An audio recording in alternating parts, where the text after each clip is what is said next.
Nous continuons notre étude de Orot HaKodesh. Et à nouveau, dans le deuxième volume de Orot HaKodesh, il y a un sujet très important qu'on appelle Ha'achdut HaKolelet, l'unité générale. Vous savez que pour le Rav Kook, qui est un véritable monothéiste, l'idée d'unité le passionne, on pourrait dire même à la limite le fascine. Et là, vous avez une petite phrase, par exemple à la page Shin Tzadik Aleph dans Ha'achdut HaKolelet, au premier chapitre. Vous avez une petite phrase tirée directement de la Kabbale. Kol ha'avaya kula, pardon, Kol ha'avaya kelulahi binkuda achat. Tout être est inclus en un seul point. Kol ha'godel ha'metzuyar lanu, toute la grandeur que nous pouvons nous représenter, Kol ha'ribui vechol ha'osher, toute l'abondance et toute la richesse, Kol ha'richuk vechol ha'aflaga, tout éloignement et toute distance, à Kol ou erki, tout cela est à mettre en relation, avec notre petitesse absolue, Ashruya Batsiur Abosri Shelanu. C'est-à-dire quand nous voyons le monde en grand, c'est parce que nous sommes tout petits. Mais par rapport à l'infini, tout ce monde gigantesque, finalement, n'est qu'un seul point dans l'infini. Et qu'est-ce que cela veut dire? Ce n'est pas pour nous engager à l'humilité, mais bien au contraire, c'est pour nous engager à la responsabilité. Étant donné que le monde entier est en un seul point, ça veut dire que tout est lié à tout. Il y a un lien organique entre les différentes parties de l'être. Ceci est développé très longuement et très profondément par le Rav Kook. Ça amène à quelques considérations dont je voudrais vous faire part. Nous allons tout d'abord commencer par un enseignement du Rav Kook qui confronte sa pensée avec les arguments d'un penseur européen, Friedrich Nietzsche, qui, comme vous le savez, était athée. L'athéisme de Nietzsche était très différent de l'athéisme de certains philosophes qui, pour des raisons de logique, de philosophie ou d'indifférence même, pourrait-on dire, par rapport au divin, ont développé l'athéisme. Chez Nietzsche, c'est quelque chose de tout à fait différent. Il y a un argument moral en faveur de l'athéisme. En effet, il considère la croyance en Dieu et la religion dans son ensemble comme quelque chose qui réduit la dimension de l'homme. L'homme a été affaibli par la religion. La morale chrétienne est un amoindrissement de la personne humaine. C'est comme ça que Nietzsche l'a compris. C'est pour ça qu'il disait que Dieu est mort et j'étais à son enterrement. Il le disait souvent. Il l'a écrit dans différentes versions, dans l'espoir de choquer les consciences religieuses un peu frileuses. Par contre, pour le Rav Kook, les arguments de Nietzsche sont des arguments très sérieux et dont il tire les conséquences de manière directe. D'abord, quel est l'argument moral de Nietzsche dans sa profondeur? Il y a, si vous voulez, une présentation logique de la chose. Il dit, si Dieu existe, c'est l'être parfait absolu. S'il y a un être parfait et absolu, comment ne serais-je pas jaloux de lui? Il est la perfection absolue, et moi je voudrais être parfait comme lui, et je ne pourrais jamais y arriver. Cela veut donc dire que l'existence même de Dieu me cause une souffrance ontologique irrésoluble. Ça veut donc dire que l'existence de Dieu entraîne le mal. Or, il est une donnée fondamentale de la croyance en Dieu que Dieu est bon. Or, ce Dieu bon me cause un mal absolu, ce qui est absolument contradictoire sur le plan logique. Conclusion, Dieu n'existe pas. Voilà, c'est ça l'argument de Nietzsche. Alors on peut effectivement se moquer de ce genre d'argument, dire que c'est une sorte de folie. Eh bien non, le Rav Kook justement considère cela de manière extrêmement sérieuse. Je lis ici au chapitre He de Ha'achdut HaKolelet, chapitre 5, à la page Shin Tzadik Zayin, c'est-à-dire 397. Yesh yetzer hara, nistar meod bema'amake hanefesh. Il y a un yetzer hara, un mauvais penchant, profondément caché dans les profondeurs de l'âme. Kin'a, une jalousie. Markevet atzamot, qui fait pourrir les ossements. C'est tiré d'une expression du livre de Job, Urkav atzamot kin'a.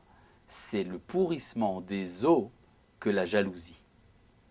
Hamevi'a rifion, qui engendre un affaiblissement, ou marshakim, et l'obscurité, lechol ra'ayon shel ora, contre toute idée de lumière. Akin'ahi muzara, c'est une sorte de jalousie bizarre. Rabim lo yakirua, nombreux sont ceux qui ne la connaissent pas. Mipnei sheyeshnam kama gormim shemonim et asafa milabia, parce qu'il y a plusieurs facteurs qui empêchent la langue d'exprimer cette jalousie. Avalhi yeshna, elle est existante, ou bien peut-être faut-il lire yeshena, endormie. Nirdemahi, elle est endormie. Bemachboe hanefesh haenoshit, dans les cachettes de l'âme humaine. Vehi yotzet lifamim betsurot shonot, elle s'exprime parfois de différentes manières.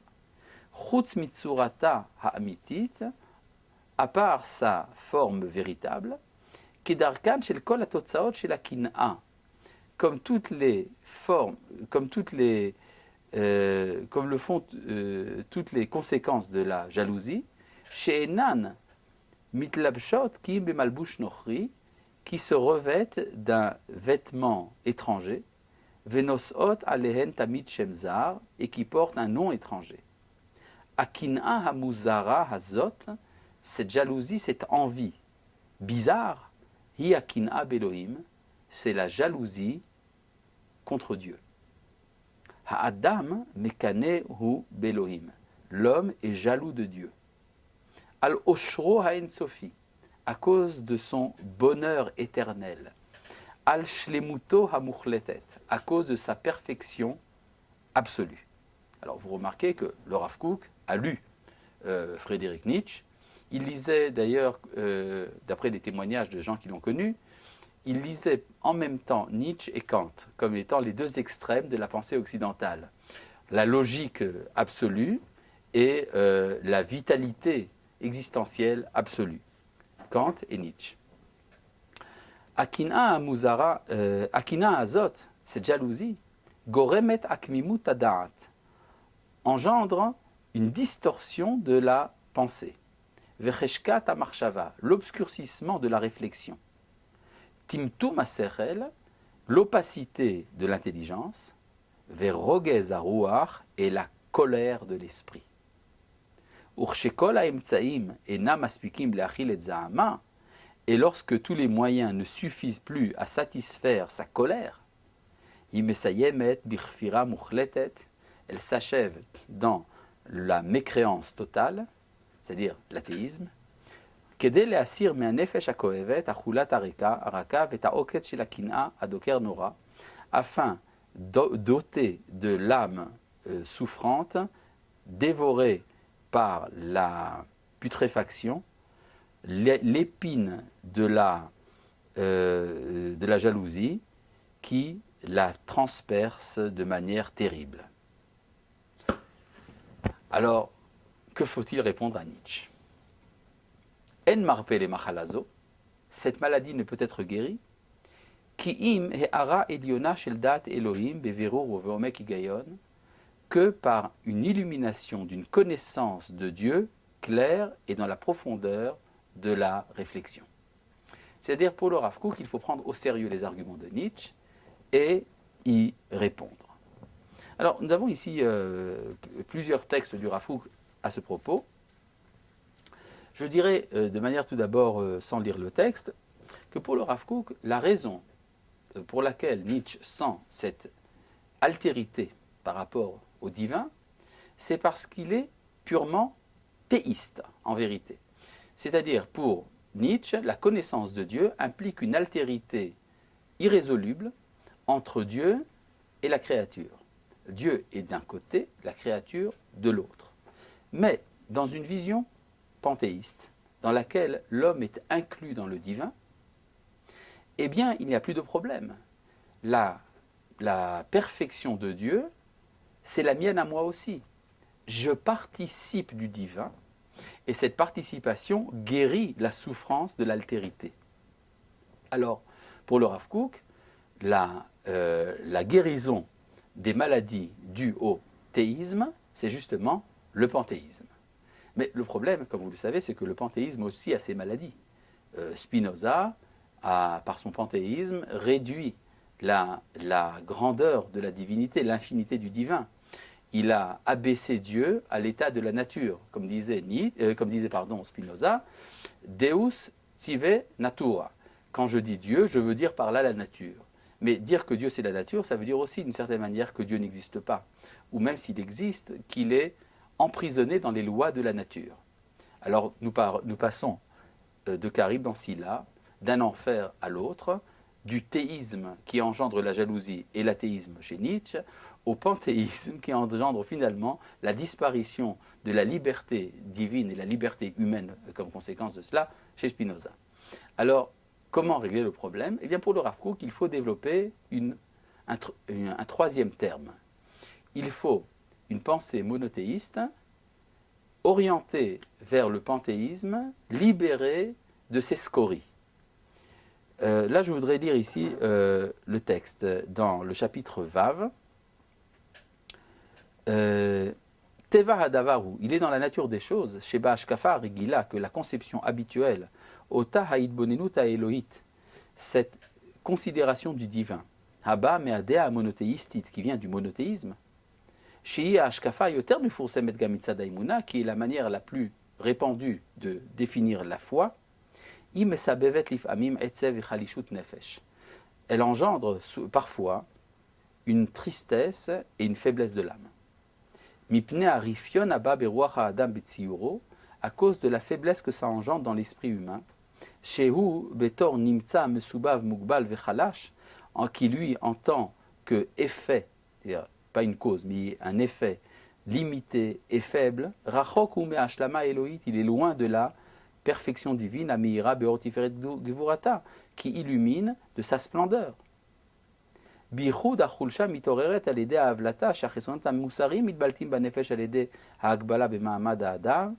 Surtout lorsque les faiblesses de l'homme sont encore plus mises en évidence à cause des faiblesses morales de l'homme.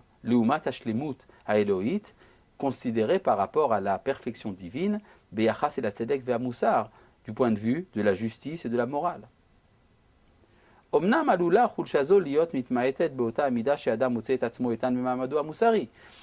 C'est vrai que cette faiblesse est moins ressentie lorsque l'homme se perfectionne sur le plan moral. Aussi bien pratique qu'au niveau des midot, au niveau des qualités humaines, des vertus. Mais malgré tout, la faiblesse ne disparaît pas totalement.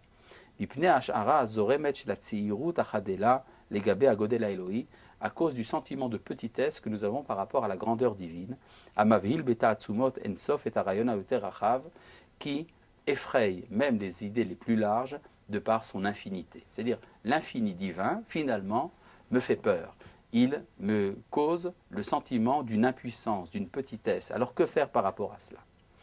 C'est alors que le Rav Kook nous lance ici sa carte, il dit « Pachot me ashkafa azot, miyagat et adam ashkafa monothéistit, anota lasbara panthéistit. » Moins affaiblissant, ce qui affaiblit moins l'homme que la pensée monothéiste, c'est la pensée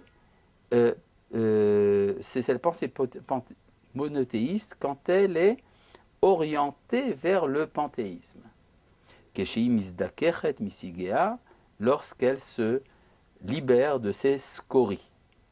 C'est-à-dire, le Rav Kook nous invite ici à une pensée qui, d'un point de vue, respecte le fait qu'il y a une différence entre le divin et l'homme, entre le créateur et la créature, mais qui invite quand même à une réflexion d'ensemble, qui inclut la créature dans le divin. Chez les universitaires, on a développé un terme qui semble s'approcher de la pensée du Rav Kook, ce qu'on appelle le panenthéisme. Au lieu de parler du panthéisme, c'est-à-dire que tout serait Dieu, ce qui semble un peu infantile, on pourrait dire tout est en Dieu, tout est inclus dans l'infini. Panenthéisme, c'est le terme, disons, professionnel. Cette pensée, dont parle le Rav Kook, il n'est pas le premier à en avoir parlé, cette pensée se trouve appuyée dans les textes fondateurs du chassidisme, par exemple de Chabad, dans le Tanya. Je lis ici le texte. Amuvlatim bachalakim rabim imena, ce qui est mis souvent en évidence, bachelek atvuni, dans la partie intellectuelle chez la Chassidut Achadasha, du nouveau chassidisme, c'est-à-dire du chassidisme tout court, chez Ensham Davar Umbalade à Elohut, qui insiste sur le fait qu'il n'y a rien d'autre que le divin. C'est la pensée du Tanya. C'est-à-dire, le Rav Kook dit que les insistances du chassidisme sur l'omniprésence du Créateur à travers tout ce qui est, justement, ça vient libérer de la critique nietzschéenne avant même qu'elle soit formulée. Donc, si vous voulez, c'est cette idée-là. Mais le Rav Kook ne se suffit pas de cette conception-là. En effet, pour le Rav Kook, le divin ne peut pas être formulé en une seule formule philosophique. Effectivement, toute pensée philosophique ne peut être que partielle. Même si elle est libératrice, elle n'est finalement que partielle. Ce qui fait qu'une appréhension du divin doit être formulée de différentes manières selon l'angle selon lequel on se situe. Je voudrais même citer une autre phrase que dit le Rav, c'est que toute pensée théologique qui n'entraîne pas une totale satisfaction, une totale tranquillité de la personne est certainement fausse. Parce qu'on sent intuitivement une sorte de disharmonie dans la conception du divin qui fait que dès que l'on dit quelque chose de Dieu, il faut dire exactement son contraire si on veut tout compléter. Je voudrais par exemple rappeler ce texte très important dans Oroth qui parle de l'athéisme, pour qui, du point de vue du Rav Kook, l'athéisme moderne n'est pas en vérité un athéisme véritable, il est une forme de foi qui essaye de s'exprimer de manière un peu débile. C'est-à-dire que, vous connaissez ce texte de Maïmonide dans le Guide des égarés qui explique qu'on ne peut rien dire de Dieu et donc on ne peut même pas dire qu'il existe. Parce que dire qu'il existe, c'est également une manière de réduire la conception du divin en le comparant aux êtres que nous connaissons dans le monde. Donc, du point de vue de Maïmonide, en fait, on ne peut rien dire. On ne peut pas dire de Dieu qu'il existe. Dire qu'il existe est faux. Alors, est-ce que ça voudrait dire qu'il n'existe pas? Non, certainement pas. Cela aussi est faux. Parce que exister ou ne pas exister, ça appartient aux existants. Or, Dieu est au-delà de l'existence, donc on ne peut pas dire qu'il existe ou qu'il n'existe pas. Cependant, la paresse de la pensée nous autorise à dire des expressions telles que Dieu existe, et c'est très bien de le dire. Simplement, il faut connaître les limites de l'affirmation. Quand les limites sont oubliées, alors on peut tomber dans quelque chose qui ressemble à une forme d'idolâtrie, ce qu'on appelle en français la bondieuserie. La bondieuserie qui consiste à considérer le divin comme une sorte de mascotte avec laquelle on joue d'une certaine manière. Et à partir du moment où le monde tombe dans une conception aussi restreinte de la divinité, alors il y a un élan de la Neshama qui se révolte contre ça et qui fait dire aux hommes « Dieu n'existe pas ». C'est une révolte contre l'idolâtrie. L'athéisme moderne, du point de vue du Rav Kook, n'est pas un véritable athéisme, il est simplement une protestation contre les scories de la Emouna. Vous savez qu'on peut parfois voir dans les écrits modernes en faveur de l'athéisme, eh bien on peut voir parfois justement quelque chose de la révolte contre la petitesse de la conception du divin. À propos de Nietzsche, dont nous avons déjà parlé tout à l'heure, il y a un texte très important de Nietzsche dans l'Aurore, dans lequel il dit, je lis à peu près sa phrase, « Le monde est en train de se transformer et le monde tel que nous l'avons connu disparaît et l'ancien Dieu d'Israël est en train de revenir à son monde et à son peuple et nous nous réjouirons tous dans sa réjouissance. » Vous avez donc compris que l'athée Nietzsche qui dit que Dieu est mort part de la conception du divin telle qu'elle s'est développée en Europe sous l'influence du christianisme et de la philosophie, et que finalement tout cela ce ne sont que des scories de la conception du divin, et que l'idée divine dans sa pureté doit réapparaître à travers Israël. C'est une intuition géniale de Nietzsche, et on peut toujours se demander où est-ce qu'il a été chercher tout ça. Mais en fait, le fait est là. Là, je voudrais vous lire quand même la manière dont le Rav Kook fait la conjugaison de différentes conceptions qui a priori semblent contradictoires et comment il en fait une synthèse. Alors je commence ici au chapitre Dalet, dans la page Shin Tzadike 395, ce que dit le Rav Kook. Koshi Gadol, il y a une grande difficulté. Yesh batsiur shel hasagat ha'elohut v'yichusa la'olam ulchol hanivraim kulam. C'est une grande difficulté que nous avons à nous représenter la connaissance de Dieu et sa relation envers le monde et toutes les créatures, Alpi Atsiur chez l'Havaya Elohit, Michutz l'Havaya chez la Olam, quand nous représentons l'être divin comme étant extérieur à l'être du monde. Az nir'e hadavar ki'ilu eze atzlacha amda, she'Elohim yeh bechiyuvo ameushar me'akol, comme si tout se faisait comme si le divin était par sa nécessité le plus heureux de tout, vechol anivraim chaserim, et toutes les créatures sont en défaut. Miminiat atzlachatam liot kelohim, parce qu'ils ne peuvent pas réussir à être comme Dieu. On sent ici l'argument du serpent dans le jardin d'Éden qui dit à Adam et Ève, si vous mangez de ce fruit, eh bien vous serez comme des dieux, ce qui les pousse donc à faire le péché. Umipneze, c'est à cause de cela, yesh nitiya banefesh la tziyur shel achdut hakolelet amakeret rak et haelut. C'est pour ça que se développe dans l'âme une tendance à connaître l'unité absolue qui ne connaît que le divin. Bon, cette pensée dont parle le Rav Kook, c'est la pensée du chassidisme, entre autres celle du Baal HaTanya, Rabbi Shneur Zalman de l'Adi.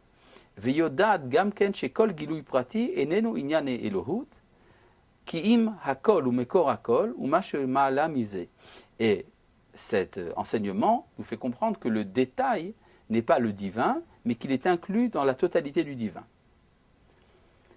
Aval ma shemechalek et agilui aprati mea elohut eno inyan shel emet mitzad atzmo, mais ce qui fait que le particulier est séparé du divin n'est pas une vérité en soi. Et la samyut enaim, c'est simplement le fait que nous ne voyons pas les choses, une sorte d'aveuglement. Gorem etken nous fait voir les choses de manière séparée du divin. C'est-à-dire pour le chassidisme, chaque individualité est une séparation de la globalité divine, mais en fait, c'est une sorte d'illusion. Alors, cette opinion qui a priori attire les sympathies, pour le Rav Kook, est également problématique parce qu'elle ne respecte pas l'autonomie de l'homme. Effectivement, si je fais partie de Dieu, alors qui suis-je? J'ai perdu le sens de mon autonomie et ça affaiblit l'énergie que je mets à mériter mon être. Et on pourrait dire que l'opposé de la pensée du Tanya, c'est l'opinion de Ramchal, Rabbi Moshe Chaim Luzzatto, dans son livre Dat Tevunot, qui insiste énormément sur l'autonomie de l'homme et le fait que c'est l'homme qui doit se créer lui-même.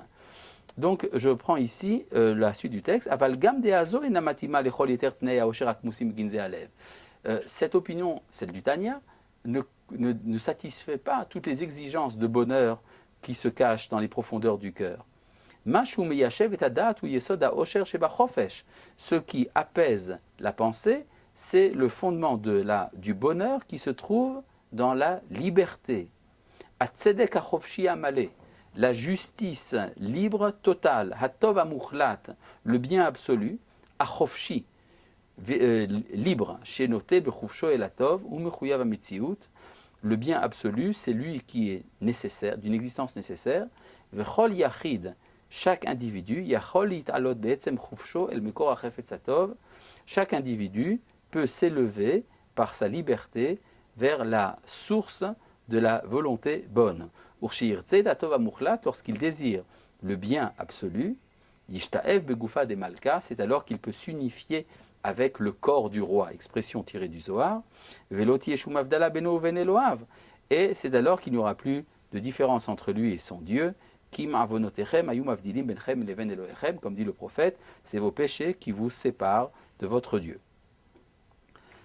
Et donc, pour le Rav Kook, pour vraiment comprendre le divin, il faut à la fois admettre le monothéisme, mais le monothéisme entraîne la jalousie, l'envie par rapport au divin, et donc il faut y mêler un peu de panthéisme qui console de la séparation entre la créature et le créateur, et il faut rajouter un peu de ramchalisme, de la doctrine du Rav Luzzatto, qui donne la responsabilité morale à l'homme libre. Ce n'est que dans la conjugaison, dans la synthèse de ces trois opinions, que l'on peut arriver à une harmonie véritable qui nous fait mieux connaître notre Dieu, notre Créateur. Shalom.